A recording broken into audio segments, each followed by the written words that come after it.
好，欢迎到飞碟播网飞碟早餐，我是谭家龙。来，今天民国115年，西元2026年1月29日，星期四，农历12月11。好，星期四的时间7点钟的时段，来在这个时段里面呢，我多半安排的都会是一些可能跟教育有关，但是有很多时候呢，我会做一些的人物访谈。那借着人物访谈呢，可以去分享一些呢人生观，或者让大家呢可以认识一些我口中的所谓的怪怪的台湾人。好，那我手上的这本书，这本书名就看起来就很调皮。好，那书名呢叫做《出国吃冰绝不能咳嗽》。那小毕老师的温柔与反骨。小毕毕业的毕啊，姓毕的不多。那我们小时候都看过那部电影小毕的故事。那个讲的呢是那种的眷村时代呢，在上个世纪呢50年代60年代的那种的成长记忆。好，但是呢我们今天讲的小毕老师呢，他真的是当老师的。好，我手上的这本书呢，出国吃冰绝不能咳嗽，只是他书里面的章节之一。其实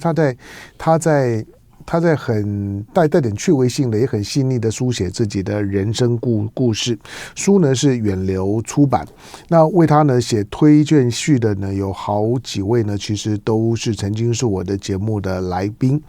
好，但是今天那这本书的作者毕恒达呢，在我们的现场，欢迎。恒达兄，好，毕恒达，你有常接受媒体访问吗？为什么？我说你有常接受媒体访问吗？现在很少，对不对？最近有，最近很多 podcast，是因为要打书的关系吗？有关。好，我们先聊毕恒达好了。就我看到书之后呢，我为什么请毕恒达来聊天？因为你是台大城乡所的老师，台大城乡所。我台大政治系，是。那城乡所对于我一个台大人来讲，它有些特殊的记忆，就是它是城乡所算是工学院。我们在工学院，它算是土木研究所，然后独立出来的所。它的工学院，可是城乡所在我念书以及之后我在跑新闻的过程当中，台大城乡所这5个字，它一直代表着在街头运动当中很活跃的一股的力量，是或者不能说是力量，而是一股的思潮的推动力。那台大的研究所这么多。好，譬如说我自己念政治系，政研所在马路上面都不会呢，有一个招牌叫台大政研所啊。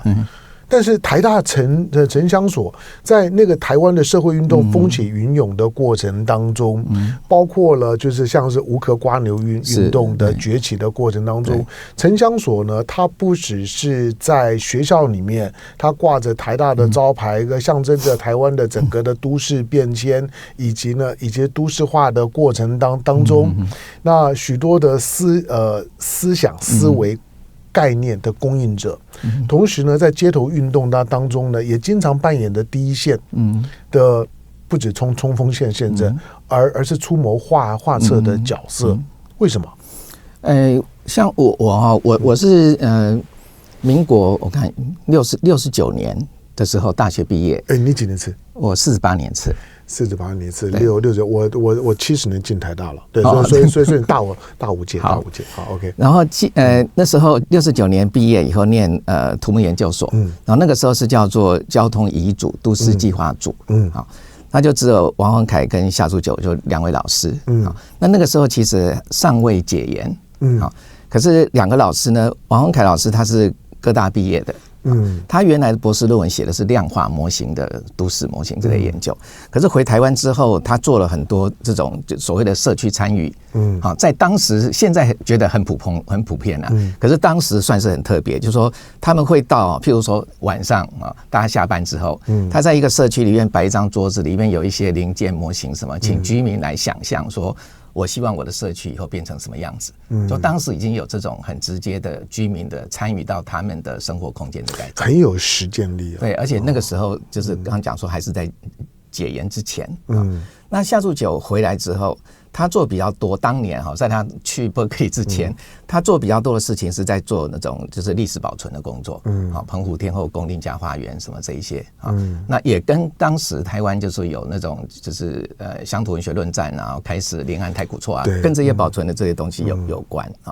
那后来到了1987解严嘛解严之后，当然整个台湾当然都是引进各种欧陆各种新的思潮、左派思想什么也都进来了那城乡所跟其他有什么比较不一样的地方呢？我觉得就是一方面引进这些新的思潮之外，另外一方面是说，因为我们的专业都市计划或者空间营造的这些专业，所以其实有非常多的机会会真的就是到地方去了解地方的比如说政府如何运作啦，有哪些资源什么的。那最重要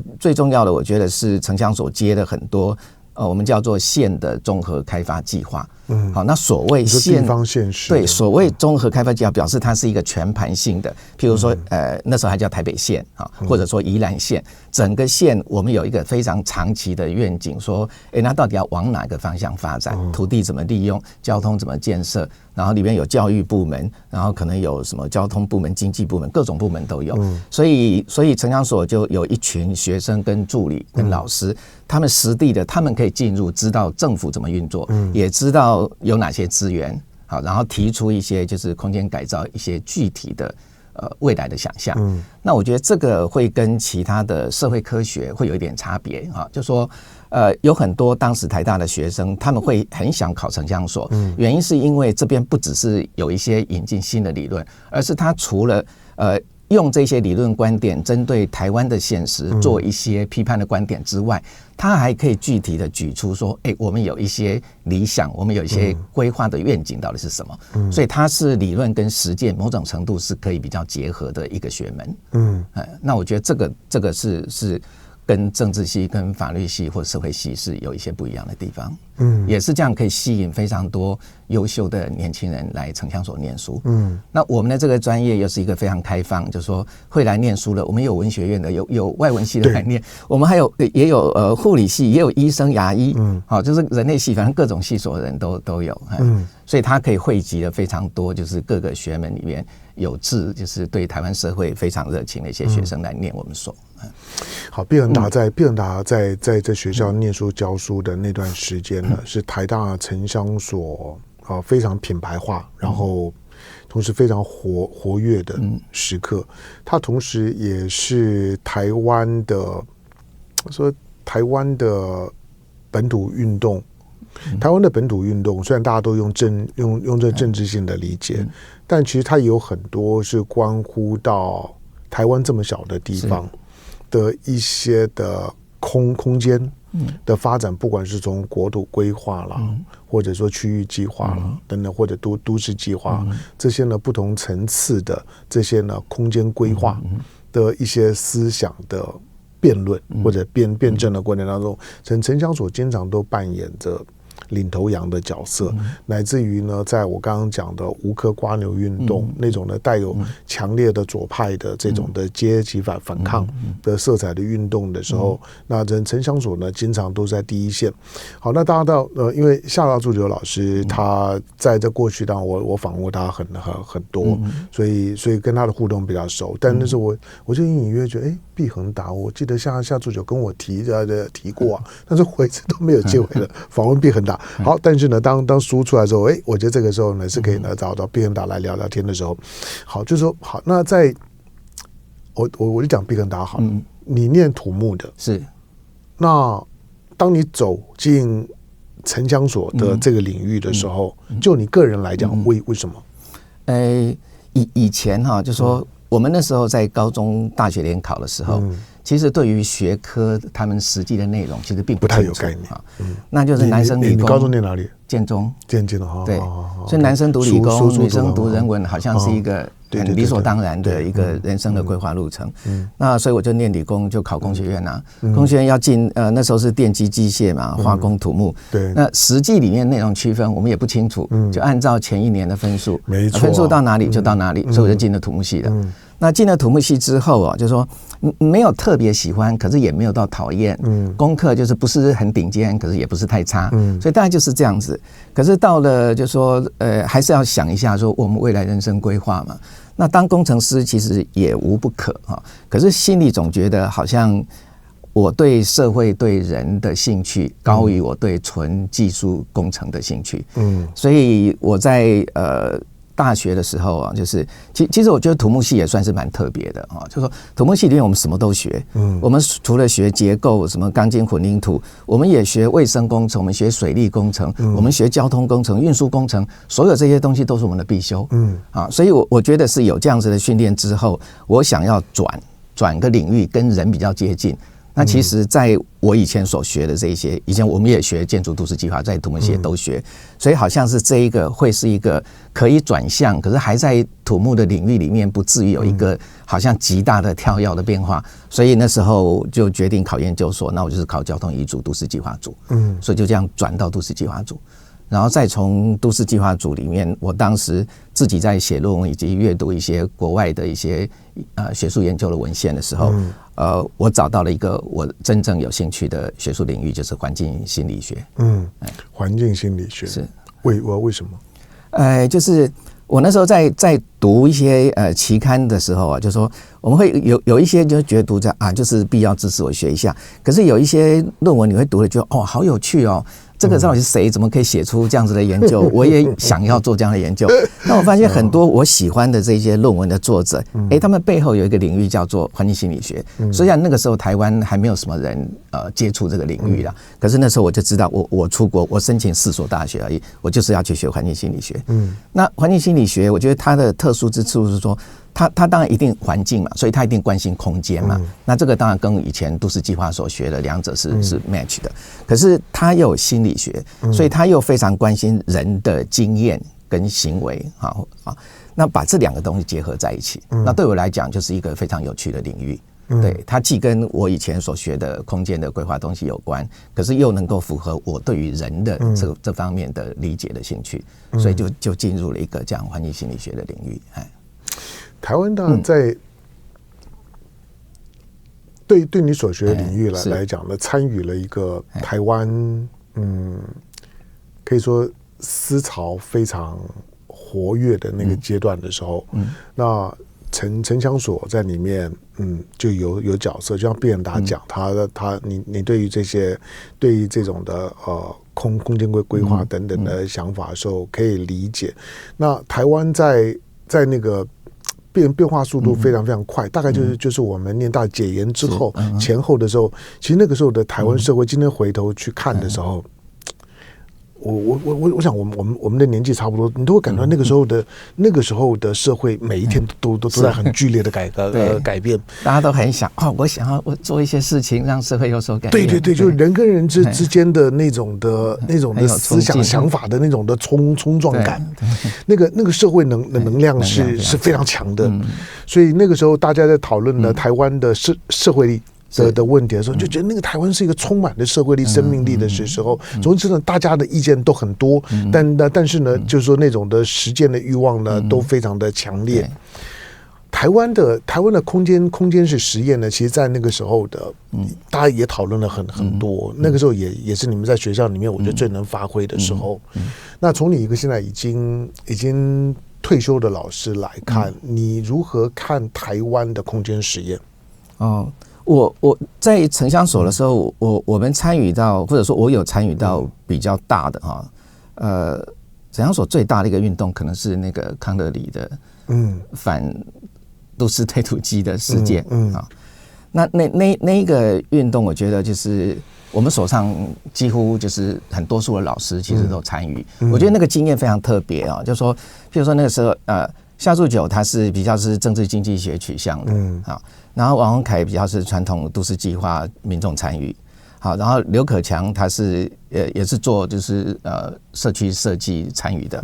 然后我学环境心理学，然后另外一个华昌义老师他学的是经济、都市经济或住宅经济，所以刚好这些不同的学科的老师分别可以从他的学术领域里面对于这个事件提出他们的看法。好。那另外一个是说，这个运动其实它是从学生发起的，是学生知道有这样子一个拆迁的事件，然后带领他的同学进入了这一个田野里面，然后学生再把老师拉进去。然后因为有这一个就是反都市推土机的事件，后来都市里面有这些所谓的雨漏地区的这种拆迁的时候，就不会像过去那么简单的把它当作就说好像就是一个物件，旧的就把它拆掉，然后重新盖房子，乱了就把它拆了。对，而是要关心到里面那到底住的是什么人，这些人在移动的过程当中，我们要做哪些考虑，有哪一些的配套的措施。对，我那个时候。我那时候当然是学生或者在做新闻工作的时候，譬如说无壳瓜牛运动，那天睡忠孝东路的时候，我也睡在忠孝东路上面。那一平几百万。对，睡在台，就到今天为止都还是台湾最贵的土地上面。那时候新闻工作了，去感受社会力，感受就是说为什么会有这么多的中产阶级愿意呢一个晚上出来睡马路。好，那个当然，因为经历过那过程，其实它很微妙。就是说，你们在当时之后所做的这些事情，其实今天的台湾意识，相当程度上面，就是在这种呢，对于台湾的空间意识、空间实验，在不断的冲撞。形成共识，在推动的过程当中，慢慢出来的那种的意识的形成，它就需要有很多的思潮呢去带动。好，那比如说你刚刚讲的，像是康乐里，老实讲，以我当时来讲，干嘛呢？你们这些人救了那个脏乱的破的地方，就拆了就好了嘛。就都更啊，就重建了，拆了就没有了。什么这个要保存，那个要保存那么多东西干嘛？那个其实在社会说服的过程当中，跟大部分人很直观的那种的对于空间处理的态度是非常不一样的。所以其实你们当时真的有启蒙到我，所以我也去找了很多有关于这些呢这些呢都计啊这些呢空间哲学的东西看，所以。在推动这些事情背后有一个更大的力量，我想说，其实，在政治上面，你们当时会贴很大的标签，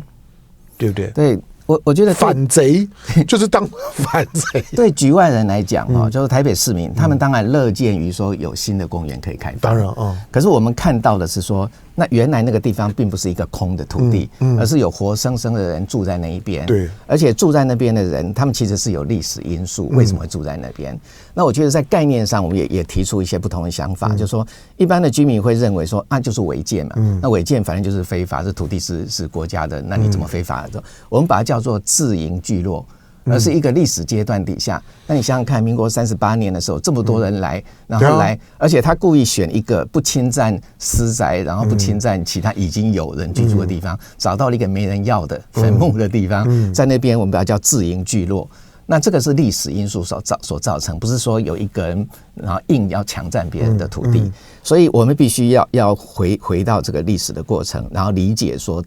这个空间怎么发展成现在这个样子。那而且那个地方所居住的人当然很多，当然有两种，一种是可能是老兵以及他的眷属，另外一种是城乡移民，他们拉一拉什么亲属朋友来台北工作，所以他们其实也是这个社会里面就经济阶级来讲是比较弱势的人。好，再加上那个地方年龄其实有非常多所谓的高龄的老年人。那对于这一些比较经济弱势、年龄又是比较高龄的人，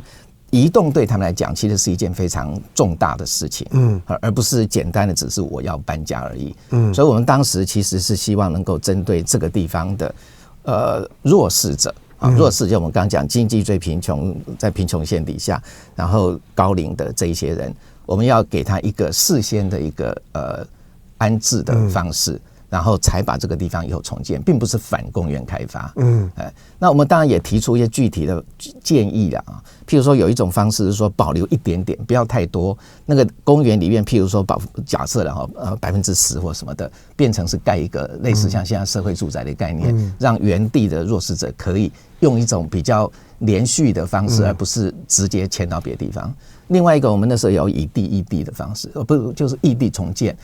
台北市找另外一个离这个地方不是太远的地方，假设刚好有一个什么适合的房子，那就让这一些人可以用这样比较舒服的方式可以搬迁过去。只是当然事后都没有成功，最后就是直接移平，然后就建公园。好的，我到了这个年纪的时候呢，每次开车在台北市走的时候。因为你们在讨论这些事情，那个时候应该是黄大洲当市长的那个时候，陈水扁啊，已经到后面了。对，就你看到今天的，譬如说，我常常讲，就是今天的台湾的台北市，特别台北市都会感跟空间感。我每次碰到黄大洲的时候呢，我都会跟他说谢谢。我就说，如果没有你，今天大概不会有大安森林公园，不会有捷运。不会有基隆河的截弯曲直，不会呢有很多今天大的台湾的地块跟地景的形成，那他也会说啊，那个时候遇到了多大的阻力啊，然后大家都反对啊，然后那些反对的理由让他有时候也很难抗拒啊。他常常就会讲到你们城乡所的这些的观念，因为只要你们一进来之后，那个事情就拖很久，知道吗？只要城乡所介入，那个事情就会变得很复杂，因为人就进来了，就是你们会比较以人为本的去思考这些的问题，跟整个的都市计划或者说呢城市管理，当然呢差别呢就很大。好了，今天在我们现场的小毕老师毕恒大，那他从城乡所你哪一年退休的？去年退休，对，去年2月。好吧，那之前呢在城乡所，我可以跟大家讲，在台湾解严之后的那段时间里面，城乡所就是台湾的乱源。他不管是夏柱球也好，毕恒大也好，他们经常呢都是在许多的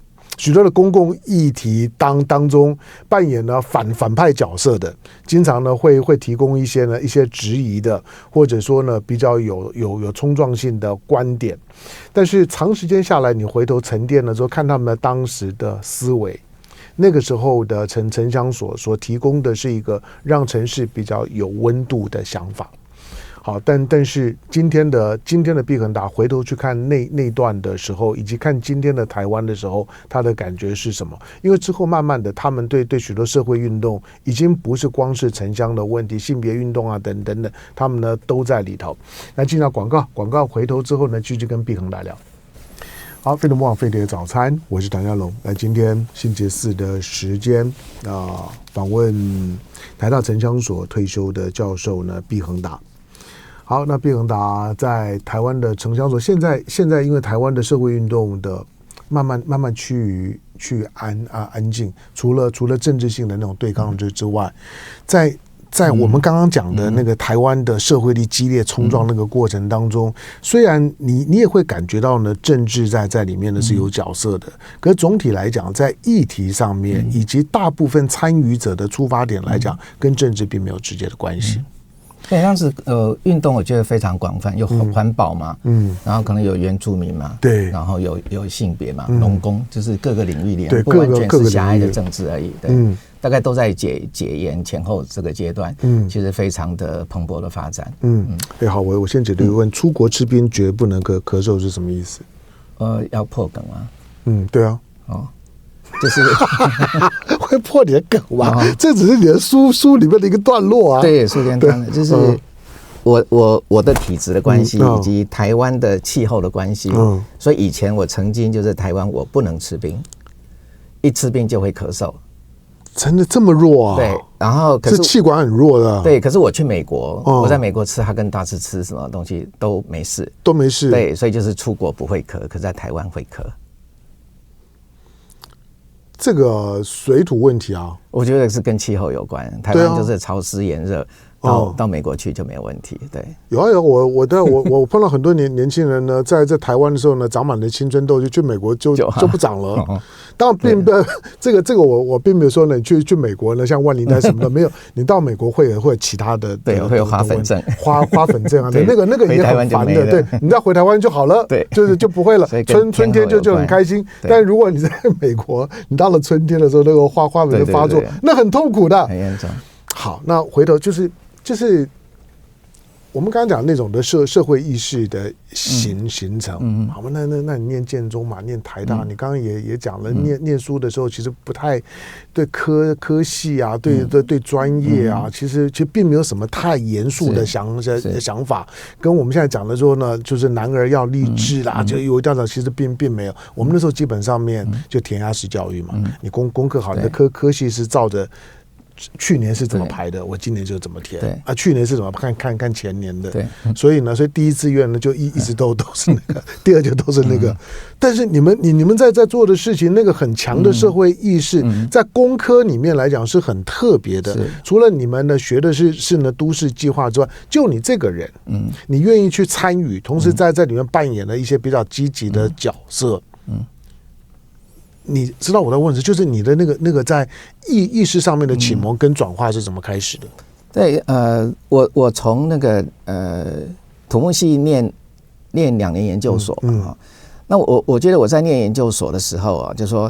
个性上的关系啊，就是说从小我大概就是比较好像同情贫穷弱势的人，然后比较想要追求公平正义，很讨厌那种人就是靠着什么投资股票赚钱，这样子的人。所以那时候我不会考丁主，因为我觉得丁主从商那完全不是我的兴趣，跟这也有关。那我到了土木研究所念都市计划，那时候要选硕士论文的题目，好，那一样我就说我要做住宅，可是我不会做这种中产阶级商业的住宅，我要做的就是国民住宅的研究，想要知道住在那边的人，这个空间设计、建筑的设计，怎么样影响到他们彼此之间的邻里互动。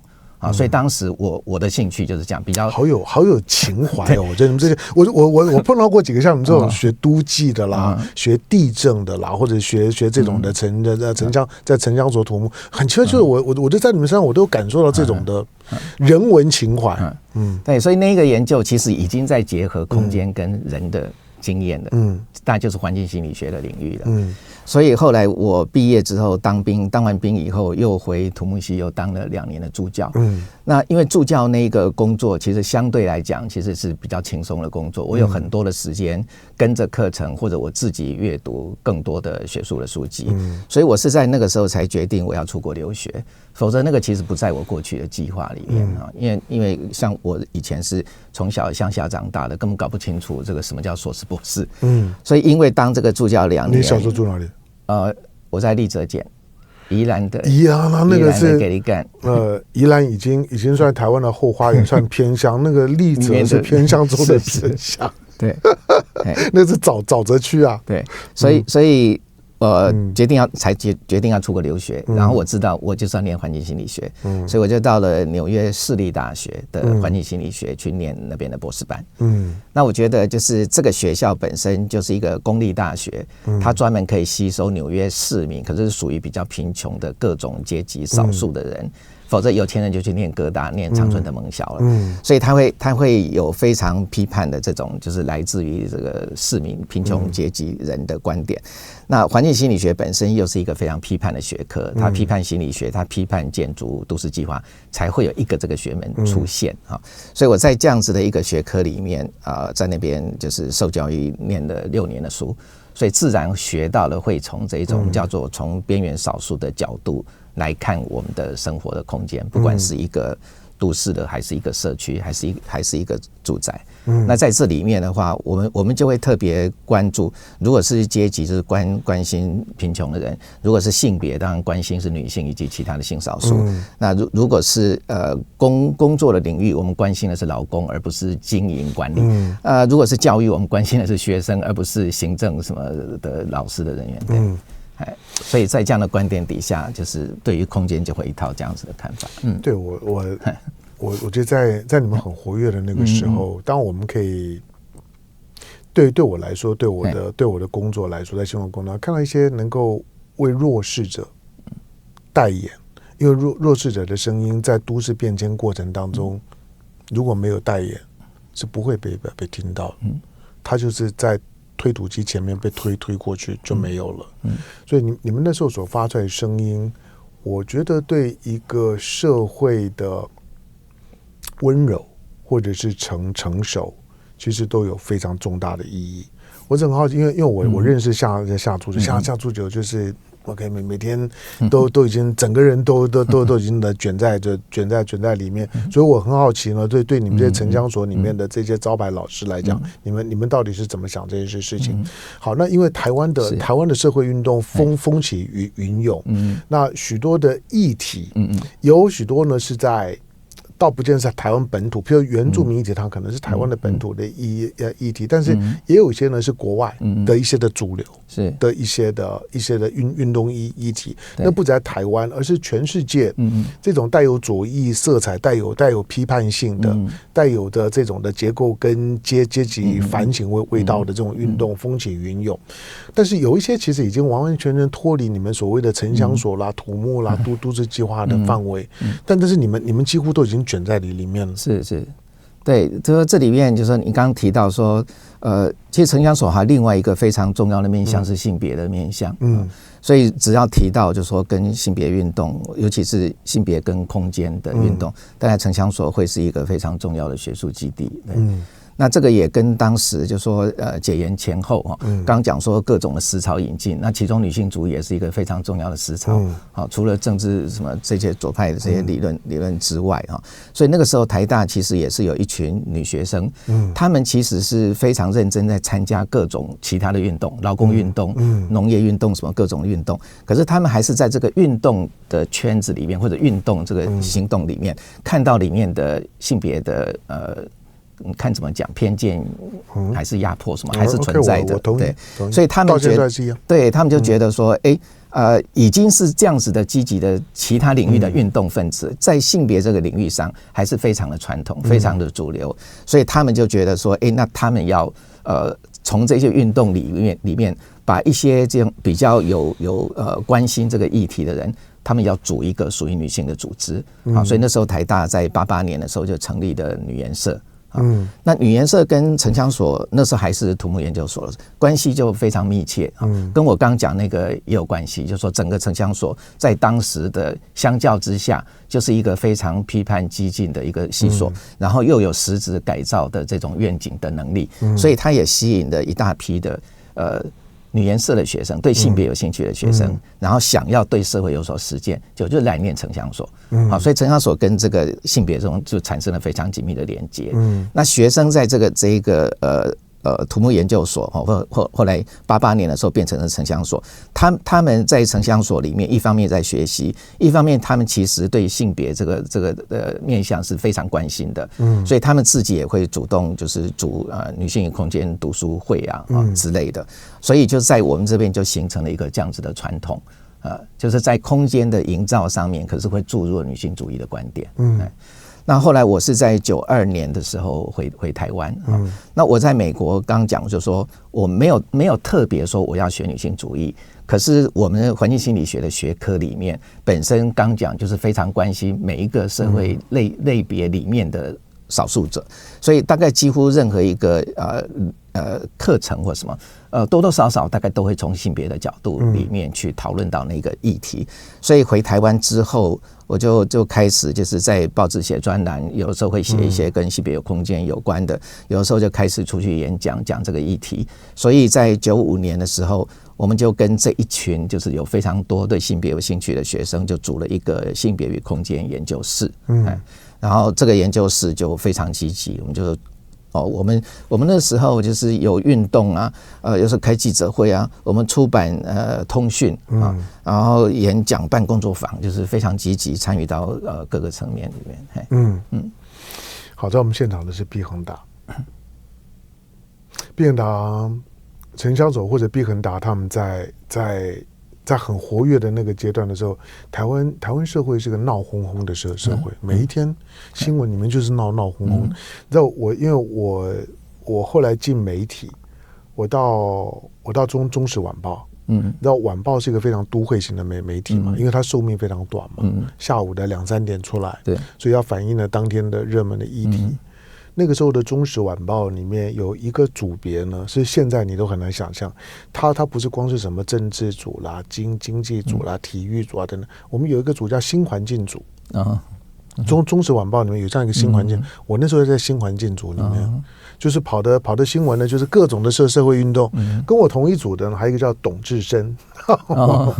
我们那时候都在新环境组，所以呢那时候呢，包括呢无壳瓜牛运动的时候，睡马路的时候，我们那时候都在马路上面。好，所以我为什么会对毕恒达会有些认识，或者对这样的一个思潮的演化会感兴趣？因为那时候自己工作的关系呢，其实一直都在运动场里面，就是我觉得当你们在街头当中在奔走呼号，在进行了某种的社会意识跟体系革命的时候，我们就是一个旁观者，所以呢，其实跟你们呢是有保持距离的亲近。好，我再进到广告回头之后，这本书那出国吃冰绝不能咳嗽，小毕老师的温柔与反骨，对，温柔与反骨用得很好。那毕恒达呢，其实他们除了书里面呢，就是他写他自己的成长记忆，但你回头去看的时候呢，他其实也就是台湾的现代史当中来讲呢，最难去描述的那一段，因为大部分的台湾问题都被政治给分割了。可是我说的，其实有很长的时间，政治表面上面是，但其实我觉得它没有这么重要。虽然呢，政治变迁呢也是很重要的力量，可在政治变迁底下，还有许多的台湾的社会层面的正在快速的翻腾，以至于今天的台湾的样貌，其实如果没有之前包括毕恒达他们高度参与的、关怀的那些的底层的议题跟运动，不会是现在这个样子。好，那书呢，大家可以自己找来看。来，我要进到广告回头之后还一段的时间，我要问毕恒达的一个问题，就是说，好，那被你们这样的敲打的大半辈子之后，今天的台湾的样子是你喜欢的样子吗？进广告回头聊。好，飞播飞碟早餐，我是陈江龙，来再秀一下我手上的书。那这本书名叫做《出国吃冰绝不能咳嗽》，那作者毕恒达在我们的现场。那台大城乡所的退休教授小毕老师的温柔与反骨。那如果很年轻的年轻人，你可能不太能够想象，就是我刚刚在和毕恒达在聊的时候，他们在街头像是搞革命一样的奔走呼号。那个时候呢，国民党的那种的威权体系将倒而未倒的前后那个阶段的时候，基本上面呢，想到这些人的时候呢，都是很头疼的，很容易给他们贴上政治标签。可是因为我跟他们的互动呢还算多，我又很清楚的知道呢，他们的底层里面不是从政治的角度呢去做单线思考的。好，那经过了这么多的波荡的这些运动革命呢，包括性别运动之后，当然跟这种的跟同志议题啊等等都会呢关联在一起。它其实在政治上是有影响力的。我是说呢，好，比如说民进党，因为民进党1986年才成立，它其实民进党崛起的过程当中，大量的吸纳了社会运动的能量。这个呢并不是他主动愿意，而是那个时候的社会的能量就在你们这些人跟你们主张的议题里面，而他比国民党有弹性的去吸纳了这样的能量。好吧，现在的年轻或者现在的台湾的街头，除了政治以外，其他的议题的表现已经非常非常少了。那是从你一个运动者或者参与者的角度来讲，今天的台湾是你喜欢的样子吗？我想台湾从解严之后20-30年的，确实造成很大的改变。我们譬如说从刚提到的那个性别的运动来谈的话，我觉得是非常具体而明显啊。从那个2004年就是性别平等教育法通过，那这个法其实在全世界来看都绝无仅有，说可以有通过一个这样子的法，所以现在的学生其实从小学就已经开始在学，对，不要有性别歧视，不要性别偏见，对，好，然后男生可以做，女生可以做，啊，如何身体界限到底是什么？我觉得这一些。我们那个年代就完全没有这样子的思想的教育，可是现在他们从小学、中学已经开始有这些非常基本的这些性别概念，我觉得他们都有了，这个确实跟以前不一样。我昨天晚上在运动的时候，我在河边在走河边的时候，晚上大概7、8点钟，然后有一长队的军人阿兵哥他们在夜行军，然后他们要走20公里，因为我跟他们稍微聊了一下夜行军，那其中高高矮矮，那有的很矮，我走过去是女孩子，然后我就看他们的装备。男生跟女生背的都一样，对，我说那个就有点重啊，那是全副武装20公里的夜行，个儿小，大概150几而已。我说你这扛得动吗？他说当我们每个礼拜都要走一次。你继续。对，那如果是从空间的角度来看就是说有女性主义的这个观点介入之后那也造成具体的改变比如说第一个当然就是96年开始的女厕运动女厕运动那时候一个比较其实不止一个最大的改变一个是女生隔间数量的提高那这个法令也是在全世界其实都非常前面的所以我们可以到3:1或者是5:1的这样的比例然后第二个是那个时候一样1986年的时候1996女厕运动除了抢攻男厕就是数量的问题之外，另外一个其实是拒绝付费就是以前的这种